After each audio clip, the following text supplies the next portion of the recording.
A lot of people are confused about wholesaling and what contracts to use. So what I'm going to do is I'm going to take a standard purchase contract and I'm going to go through it line by line with you. And then I'm going to take an assignment contract and I'm going to show you how the two go together.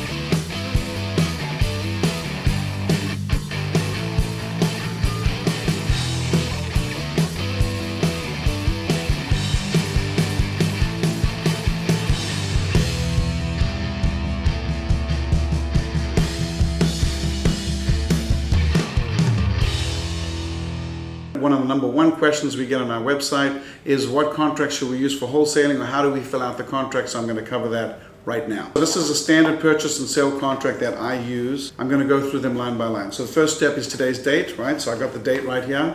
The next step is the name of the seller, right? So in this case it's Jack Smith, and the buyer, my own company, and the words and or assigns. And or assigns words is really key because it gives me the ability to wholesale that house to someone else. All right, so make sure you remember that and or assigns. Then after that, you're going to need to have the street address, followed by the legal description of the property and the parcel ID or tax ID of the property. If you don't know how to find the legal description and the tax ID, it's pretty straightforward. Just Google the name of your city, like let's say in this case this property is in Pompano Beach. So Pompano Beach is in Broward County, so you just need to know what county your city belongs to, and you could literally Google search what county is Pompano Beach in, and it'll tell you it's in Broward County. And then your next Google search would be Broward County Property Appraiser, and it would pull up the website, which is bcpa.net, and then you would just plug in the property address and you would pull up the property card and it would give you the legal description and parcel ID. So that's where you get that information. Then the next key important thing is what are you going to be buying the property for? So in this case, $250,000. Then you have earnest money deposit. So in this case, I've got $1,000. I recommend you put as low as possible. If you can get away with $10, do it. If not $100, the less you put there, the better for you, right? What I teach my students is to put as little as possible, because if they want to wholesale a house and it doesn't work out and they can't flip it and they've already put up their deposit, they could potentially lose that deposit. So if you've got $10 there, you're probably not going to be crying about losing $10. The next item is balance to close. If I'm buying that property for $250,000, I put $1,000 down, I'm closing for the balance of $249,000, because remember, these are cash deals. Wholesale deals are always cash, there's no mortgages involved, right? Okay, so now a couple of other key things that we have to have is what date are we going to close on this contract? So typically with my contracts, I like to extend it as long as possible. I teach my students to go for 45 to 60 day close and to try and get an inspection period for as long as 15 days if possible, if not longer. So the inspection period is one of the most critical components for you to understand, because essentially if you meet with a seller and you agree to buy their house, let's say you agree to close in 60 days, then you need to have a certain period of time to check out that house and decide if you really are going to move forward on closing on it, if you're going to keep it as a rental or a fix and flip or an Airbnb. And if you decide that you want to wholesale it, then you need to have a certain period of time to be able to market it and find a buyer. So if you have a contract that says I'm going to buy a house and close in 60 days and I have 30 days to inspect it, as an example of a very long inspection period, you would basically have 30 days to decide if you want to move forward on this, right? So you can pull up an inspection, read the inspection report, review the house, go there with your contract and really decide, hey, I'm moving forward with this or not. If you're wholesaling, then the person you're trying to market to or the people you're trying to market to, they need to do the same thing. Go to the house, check it out, review it, decide if they want to do it. So the longer you can have there, the better. So if you're using a standard contract, whatever state you're in, usually the standard contract is approved by the Bar Association for your state and by the Realtors Association for your state. So for example, in Florida, we have what's called the FAR Bar, which means it's the Florida Realtor Association and the Florida Bar approved contract. And it's a very medium level contract, meaning it's not skewed towards the buyer or the seller. It's a very fair contract. Now, for purposes of wholesaling, you want to try and have a contract that's more skewed towards you as the wholesaler, as the investor, right? So some of the key terms that you want to have is, for example, my contract says here, and these are really important words, seller agrees that buyer may have access to show the property to contractors for estimates, to complete inspections, and for insurance purposes. So basically, I'm essentially giving myself 3 reasons to come back to that property. So if I'm going to wholesale it to this guy here, then I can come back and say, this guy's my insurance agent, and then that guy next week is an inspector, this guy over here is an appraiser, and so it allows me to have multiple people come into the property, so now I can choose 3 potential buyers if I want to flip this house to them for $280,000 and pick the best one. The other key thing is that a lot of times, and this is like really important, so write this down, is when you have a property, a lot of times you say you want free and clear title, right? A lot of investors say that, a lot of realtors say that. So free and clear title means the title is clear, meaning from the day the house was built until now, we've checked the chain of title, made sure that it passed from person A to person B, and there were no problems or defects on title. So as an example, let's say a husband and wife owned a house, and the husband and wife got a divorce, right? And the husband decided to sell the house, and he found somebody to buy it, and the wife didn't sign the deed because they weren't together anymore. Well, then that would be a problem because the deed was not conveyed properly, so there would be a break in the chain of title. Sometimes you see more common is you see where somebody has died. So somebody dies, and then you have a situation where there's, let's say, 5 children that all have to sign, and it turns out only 4 kids signed, and they couldn't find the 5th one. And so now that becomes a problem because it makes that deed or transfer not valid, all right? So that's what a chain of title problem is. There also could be other things like, for example, if somebody's in foreclosure, a lis pendens, a legal proceeding is filed against them saying there's a lawsuit pending, and then that clouds the title, so a title company would know and go, hey, we can't sell this house because there's a problem. So-and-so has a mortgage attached to this house and they haven't been paid. All right, so those are all kinds of issues you can get with the free and clear title. What it does not cover is other things like open permits, expired permits, code enforcement violations, liens, which could be not yet recorded. So in other words, the city could be about to put a lien on your house because you put a window without permission, without a permit. But they simply haven't recorded it. So if it's not a recorded lien, then you still have free and clear title, right? So code enforcement violations are not considered a lien, so therefore you could buy a property and they could say, okay, you need to close, and you could say, well, there's a code enforcement violation, I don't want to close. And they say, well, you still have free and clear title, so if you don't close, you're going to lose your deposit. Now, if your deposit was $10, you probably wouldn't be freaking out, but what if your deposit was $10,000 or $20,000? You would be very, very upset. So what I like to do to protect yourself from issues like enforcement violations, open permits, expired permits, building department violations, liens, is I like to specifically say, buyer will be allowed to cancel this contract if there are any liens, open permits, code enforcement violations, or building violations found on this property. If buyer timely cancels this contract, the deposit shall be immediately returned to the buyer. So basically what I'm saying is when I sign a contract to buy your house, I'm saying I'm going to close in 60 days. I want 30 days to inspect it, right? Maybe you say, well, that's too long, so maybe I go down at 15 days. And then I have 15 days to decide if I even want to move forward with it, right? So I can review my comps, I can review my repairs, I can review the property again, I can send my contractors there, and I can really run the numbers hard to decide, hey, is this a property I want to fix and flip? Is this a property I want to keep as an Airbnb? Is this a property I want to keep as a rental? Now you've got this contract and it's completed. The next step, obviously, is you want to have the seller sign, right? So you have the seller sign the contract, and you could be, there's 2 ways of doing this, right? You could be meeting them in person at their house, which is the preferred method, where they call in, they say, I'm interested in selling my property, you get some basic info, you screen them, and then you make an appointment to go out and look at their house. When you're at the house, you review everything, you review your comps, and you look at the condition, try and figure out how much it would cost to repair, and see if it looks like a decent deal for you, and you negotiate on the price. Like in this case, $250,000. So now you've decided on that price, you've reviewed the contract with them, and if you're there face to face with them, you want to get them to sign their contract. So always show up with a contract, right?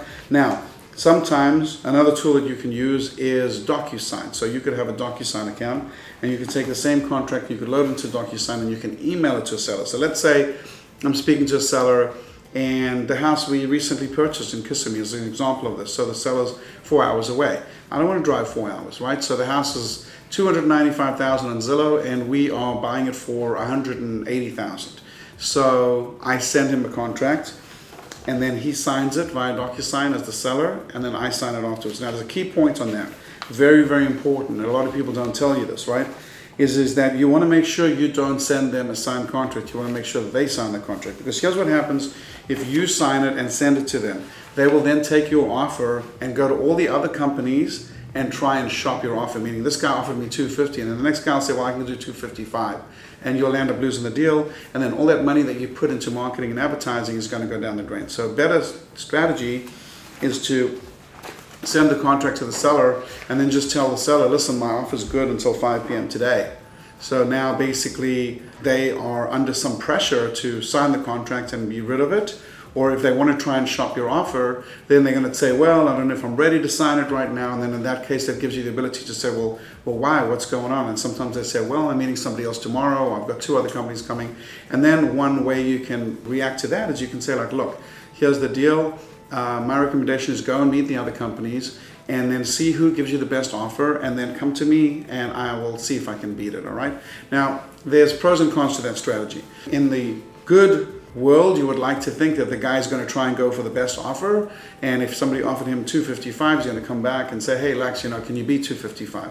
But in the real world, that's not what happens. What happens is a real good acquisitions agent gets into his house and leaves with a contract. A lot of times they'll go in and they'll trash talk their competition or whatever, and they'll persuade the seller to sign. So you oftentimes will lose that contract. But what you don't want to do is have a situation where you sign a contract, you send it out, and then you don't hear from the seller for 2, 3, 4, 5 days. You have no idea if you have an executed contract or not, and you have no idea if they're shopping your offer around. So you want to retain control over that by sending it to them, having them sign, then you decide if you want to sign. Now obviously if you're in appointment at their house and they signed, then you can go ahead and just sign it right there and then you can say, okay, I'm going to take this now to the title company, and the title company we're using is title company X, and I'm going to take it together with my deposit. A lot of times you can actually take a check, right? So let's say your deposit is $100. You can have a check for $100 payable to the title company, and you say, I am now going to take this to the title company, and then I'm going to give it to them, and then what I'm going to do is I'm going to call this company.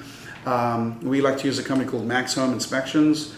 And basically they're going to come out and they're going to do an inspection next week at your house, right?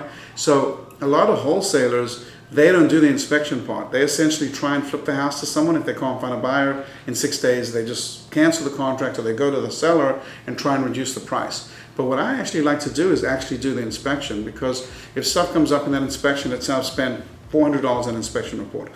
Now, if stuff comes up in that inspection report, I can immediately use it as a bargaining chip to go to the seller and say, hey, I didn't realize that there was an issue with the roof, or I didn't realize there was an issue with AC. And a lot of times I can tell them, look, we're good, no problem, just make sure you fix all this stuff before we close. And if you don't want to fix it, then I'm going to have to fix it, but then we're going to have to adjust the price. And most sellers will be agreeable to that and understand it, right? So that $400 expense on that inspection really, really pays, because if you're spending $400 and you can reduce the price by 10 grand, obviously that's a good return on your investment, right? But there's also other reasons for it. If you want to wholesale the house to someone for $280, let's say, then wouldn't it be great if you could go to your buyer at $280 and say, hey, I already did an inspection report, the house looks pretty good, it's got all the pictures and everything, and then you give them the inspection report, and that gives them more information to be able to think, hey, this looks like a pretty decent house. So you're going to probably have an easier time selling that house. So consider that. If you're a wholesaler, paying that $400 could really pay off. And finally, if you're deciding to keep the house as a rental or a fix and flip or an Airbnb, then you'd really want to spend that $400 before you go and start borrowing $250,000 from a private lender like me and paying 12% interest and points and fees and all that stuff. I think it's a smart move to just spend $400 and make sure this is the house you want to move forward on, right? So that's the contract. So you get it signed, whether it's done by a DocuSign or it's done in person. You have a seller and you have a buyer, you both signed it. It now becomes what's called an executed contract.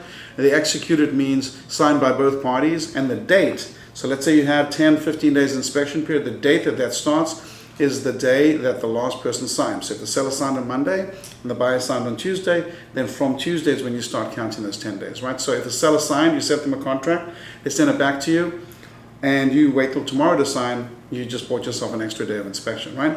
So now, that's the contract. You got yourself an executed contract, it's at the title company. The question becomes now, if you are going to keep it for yourself, let's say as a fix and flip or rental, you have to have your financing in place, you've got to get your hard money lender, your private lender. If you're going to wholesale it, then the best way to do it is using the assignment of contract, right? So remember, the key thing is that on the front page of your contract with the buyer's name, it says here my company's name, and then it says the keywords and or assign. So you want to make sure you have that. I'm going to explain to you right now why when we get into the assignment of contract. So now in the assignment of contract, which is here, this is my standard assignment of contract form, and if you want a free copy of this, you can just go to lexlevinrad.com/assignment, get yourself a free copy.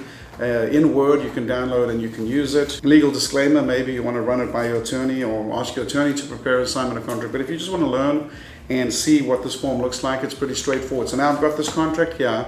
It says I can buy a house for $250, and let's say for whatever reason I've decided I don't want to keep this as a rental, I don't want to fix and flip it, I don't want to keep it as an Airbnb. And a lot of people say, well, why wouldn't you want to? So the answer is, well, let's say I'm buying 10 houses a month, and let's say I only want to keep 2 of them as a rental and 1 of them as a fix and flip. What do I do with the other 7 houses? And the answer is I wholesale them, right? So wholesaling allows you to basically make quick profits of $10,000 or $20,000 or $30,000, and that profit coming in allows you to focus your energy on the projects you really want to work on. So I may get a house that's a 2-1, and I don't want to have it as a fix and flip. I don't want to have it as an Airbnb, but it could be a good rental for somebody. So that's where you want to have the ability to be able to wholesale. So the assignment of contract, if you're using the keywords and or assigns on your contract, the key thing about the assignment of contract is it allows you to sell it to someone else and not have to be physically present at the closing. So what do I mean by that? Well, you could do something called a double closing. So a double closing is, let's say I'm buying this for $250, I've got one contract.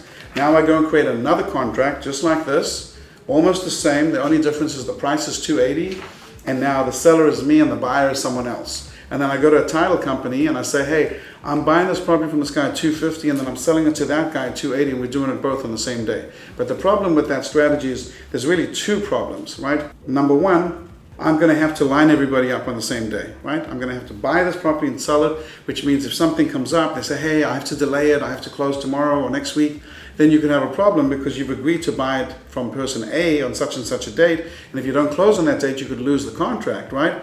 So you could put yourself into a dilemma where you have to actually close on the property and then hold it for a few days or a week before you actually turn around and sell it to another person.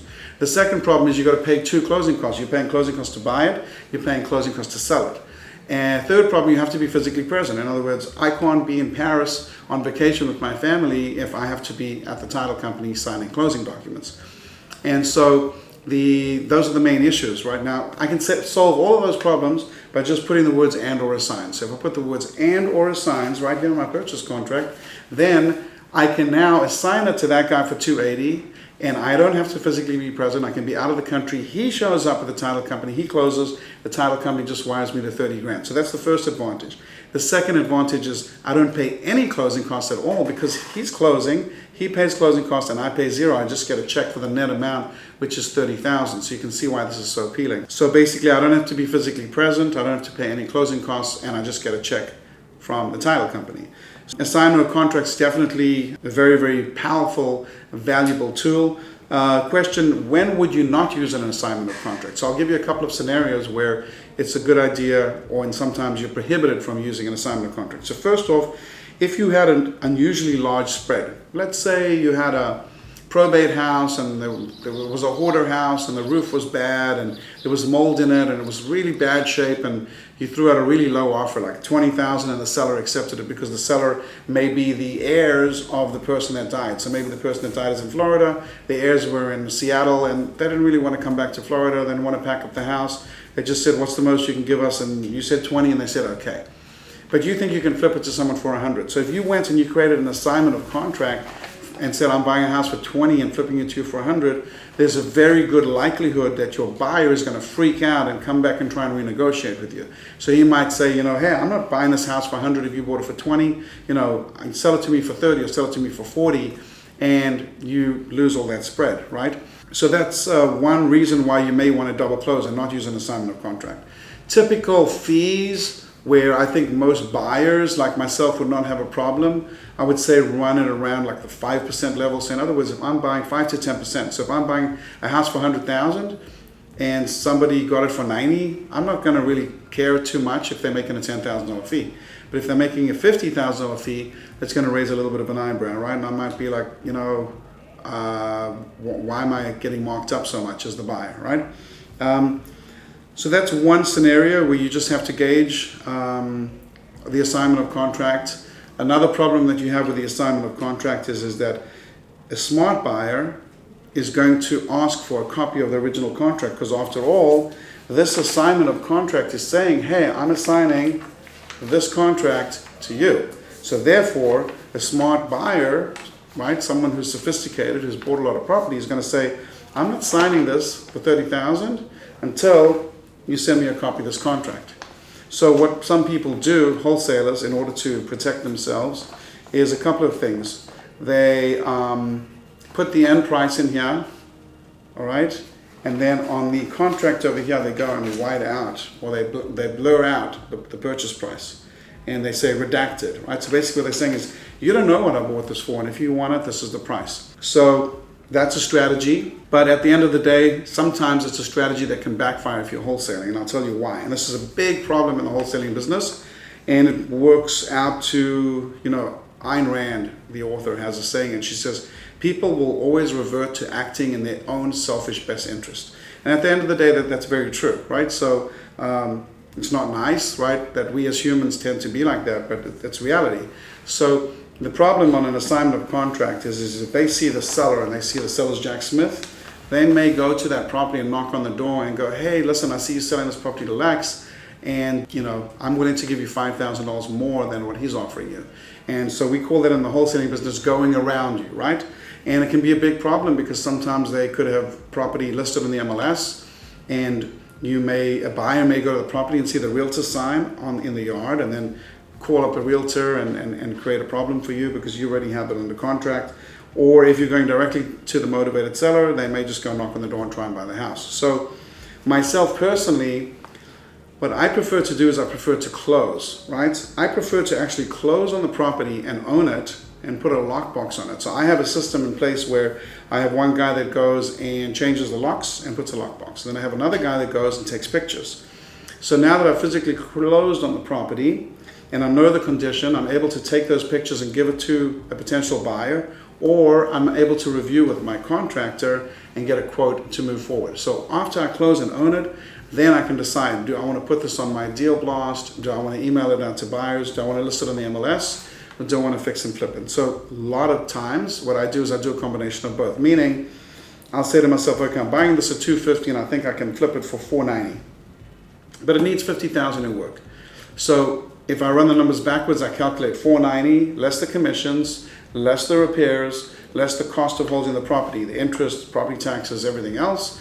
And there's a lot of little hidden costs that new rehabbers are not familiar with, like for example, your cost of your water and electric every month, your cost of the guy mowing the lawn every month, the cost of buying the lock boxes, the insurance, the property taxes, little things that come up you didn't anticipate, like you pull drywall off a house and there's termites, and now you got to go and you got to get a termite company, and maybe you have to replace some 2x4s. So it can get a lot more expensive than you anticipate.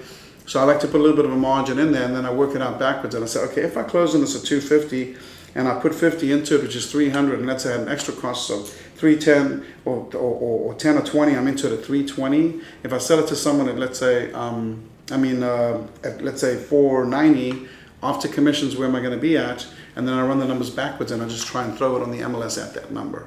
So in other words, what I'm saying is, hey, like if my net goal is to clear $60,000 in this deal, well, if I could just clear $60,000 on it right now without fixing it up, that would be better because it would be turning over the money much quicker, right? So a lot of times I'll do that. And when you have a hot market like we have now, where there's no inventory, and I've got another video on my channel where I talk about that, you're in a situation where you can pretty much almost like take any property and mark it up a little bit, and there's going to be some buyer out there that wants it, right? So the assignment of contract is a good tool if you want to wholesale.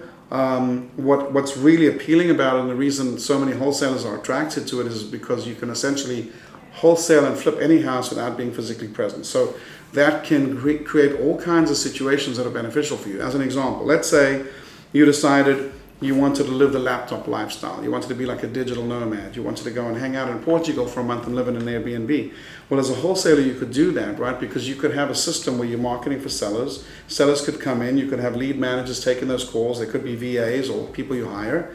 And then you could have a situation where either someone else or you gets on the phone, right? So we have a system we use called smartphone. We have a USB headset that plugs in, and you could literally be sitting in your Airbnb in Portugal and go, hey, how's it going? I see you want to sell your house. Ask some questions, get to a number, take a contract just like this, put it in DocuSign, email it to them, they sign it. And you take their contract, you send it to the title company, right? Now you decide, okay, now I want to try and assign this to someone else. You find that buyer at $280, you send them a contract, and you go back to doing whatever you're doing. And you're sitting in Portugal and you get a check for $30,000. or a wire. So basically, it's very appealing because it gives you the freedom and flexibility of being able to be mobile. Now, the minute you start with actually rehabbing houses, like fixing and flipping or Airbnbs or rentals, well, now you actually have to be in the field. You have to have someone in the field looking at the house. The guy quoted you, $50,000 to do a job. He wants $8,000 to start. You got to wire him the money. 2 weeks later, he's going to say, I need another $5,000 or $8,000. You want to make sure he's actually doing the work. You've got to physically go to the property or send someone to the property. So it can be managed remotely, but it's much more complicated than simply flipping a contract where you're just taking a purchase contract and an assignment and you're putting the two of them together and you're making a quick $30,000, right? So that's basically how assignment and contract works. If you want to get a free copy of my assignment contract, go to lexlevinrad.com/assignment. And if you want to learn how to wholesale, if you want to learn how to get started wholesaling, I got a free training webinar for you that's brand new for 2023 that you can access at lexwebinar.com. So lexwebinar.com. Thanks for watching, guys. Make sure you hit that subscribe button, and I'll see you on the next video.